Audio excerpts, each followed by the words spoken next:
Hey guys, Jason Ledani here, and I'm about to do another vlog where I answer all your questions. I go onto Facebook or any of my social media accounts and I say, ask me anything, and all I ask you to do is put a question down in there, card related or not, and I'll go through and answer as many questions as I can. I'm actually going to try to make this one real quick today. Today's actually the day I'm packing up to leave for like a 3-week, almost a month-long tour. I have Session, I have MagicFest, I have Chicago Magic Lounge, and a handful of lectures. That reminds me, lectures coming up. I have Chicago Magic Lounge on the 26th, January 26th. I have a New York City lecture coming up on February 1st, and also I'll be in Massachusetts on February 12th for these lectures. So if you want more information on those upcoming lectures, just shoot me a message through my website or whatever, and I'll give you more details on that.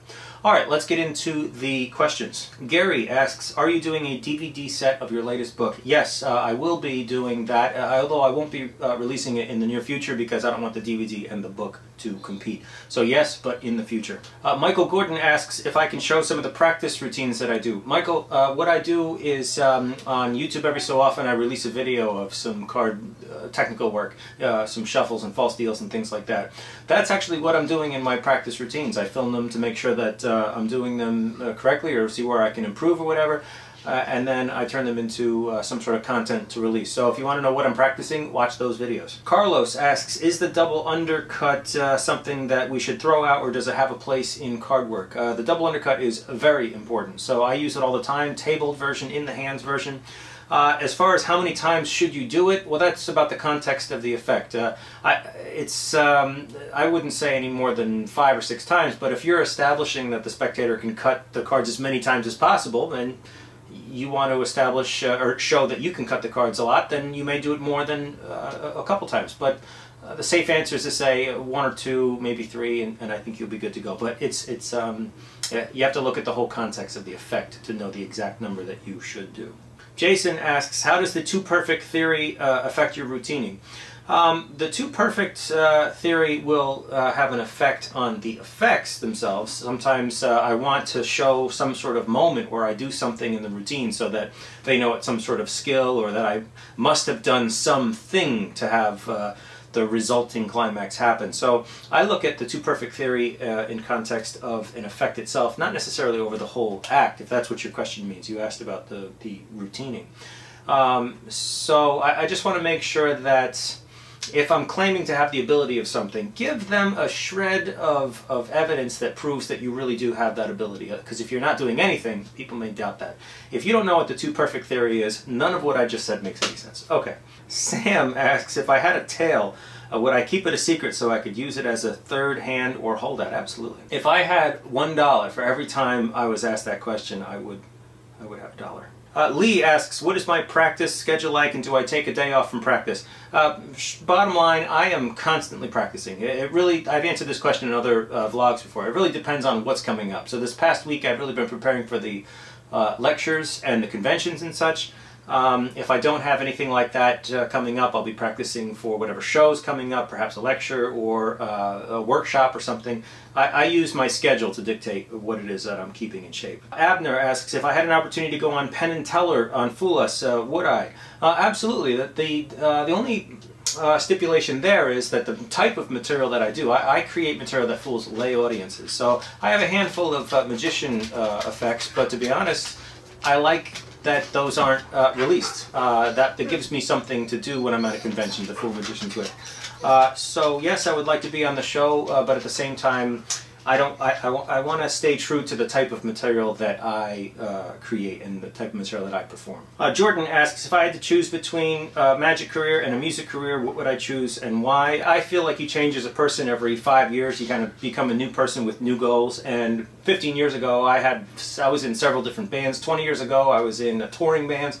And then I was a teacher for a while. So all that's kind of behind me now. I still play for me, like I have a studio that I enjoy playing at. All of that's behind me. I did it. I enjoyed it. If I had to do my life over again, I would still do it. I feel like I'm really pursuing my magic career right now. So if I had to choose one, I'd go with magic. Christopher asks, how many pharaohs have you done?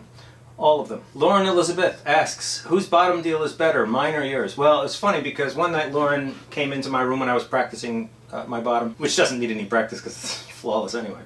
But she asked for me to teach her, and on her first take, she took 50 cards out of the middle of the deck that somehow stayed aligned, and the top and bottom card stayed in her left hand. So I've never seen such a thing as a 50 card center deal, but if you want to see one, just ask Lauren. It's remarkable, but I have yet to see her do a genuine bottom. Shawn Michaels asks, who are my influences aside from Darwin Ortiz? Everyone that's ever written a book on the topic of card magic or magic theory. Those are all my influences. The big names, obviously, Vernon, Marlowe, Levon, Garcia, Tamariz, Giobbi, all that stuff. Those are my, obviously go-to guys. But there's a lot of other books, lesser-known authors and such, that there's some really nice ideas in there. So if you've written a book on card magic, I'm willing to sit down and spend some time with it, and perhaps I'll find some source of inspiration or influence in there. Why does the Fonz hate you so much? Hey! Rupert asked, does my background in music influence my card work? Yes, in some ways. When you solo on an instrument, it follows a lot of the same dramatic structure that I put into my magic. I found this over years, progression and callbacks and things like that that I know about in magic. I've looked back and said, hey, in music, I've noticed a lot of the same things here. So I was able to take my background in music and go into that and ask, what works in music? What am I not doing in my magic that I used to do in music?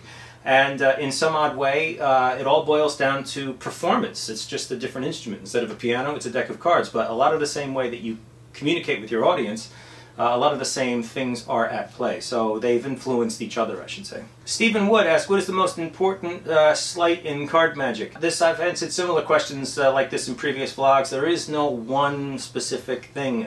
Your card magic sleights is an arsenal of tools, so there's always one for the right job. So an impossible question to answer. One more question from Stephen. Do you think that physical exercise is important for performing? Well, there's something to be said for stamina and things like that. I'm a runner. I run almost every day. I like being in shape in that regard. And I think also that workouts, getting your blood flowing is good for creativity. It clears your mind as well. So also, I use my runs as a source for problem solving. If I'm working on a routine or something, go out for an hour run or something, I find I come back with a bunch of ideas regarding that routine. Corey asks, what is the quickest effect that you do with cards? One of my go-to routines that's so quick it takes 30 seconds to do is card to wallet. It's just an absolute stunner for a lay audience. Chris says, can you stop being a card junkie for one day? No, end of discussion. Pascal says, have I ever thought about stopping? That's an interesting question. Not once has that even crossed my mind. I don't know why I never considered that, but it's an interesting question because it made me think. I haven't had that idea. I enjoy what I do for a living, and that's the end of that. Nancy asks, when performing I notice that you use bicycle cards, but in my leisure time, what is my favorite deck to show off? Well, I enjoy practicing. With cards, they're about feel for me, and the Turners have an exceptional feel.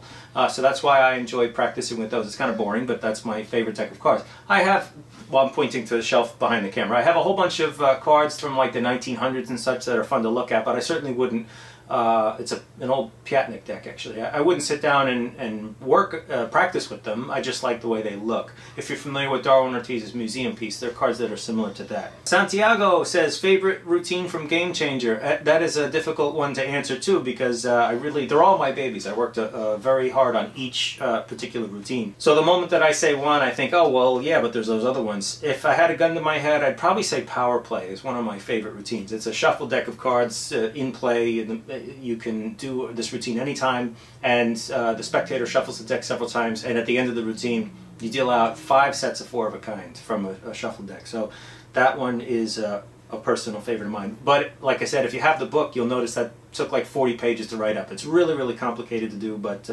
it's worth all of that effort. Jimmy asks, where did I learn all the gambling technique that I know? It's from all these books. There's no one source. Every book has something to offer, whether it's gambling or magic, and 40 is a good place to start if you're interested in gambling material, and of course Ortiz and Jason England is another great example. Alex says that he can't help but to notice a similarity between Cons for the Distinguished Gentleman. It's a set of lecture notes that I have. There's a routine I have in there called Nightmare on 5th Street, and then in my Game Changer book there's an effect called Hold'em Hustle, and he wants to know the difference between the two. They're very similar. There are similar effects in the sense that you talk about stacking, and then at the end there's some sort of double cross. There are a lot of routines that have that template where you talk about you're going to teach something, the spectator gets a very good hand of something, and then you end up winning at the end. So you may ask, why do you want different versions of that? It's just for that reason.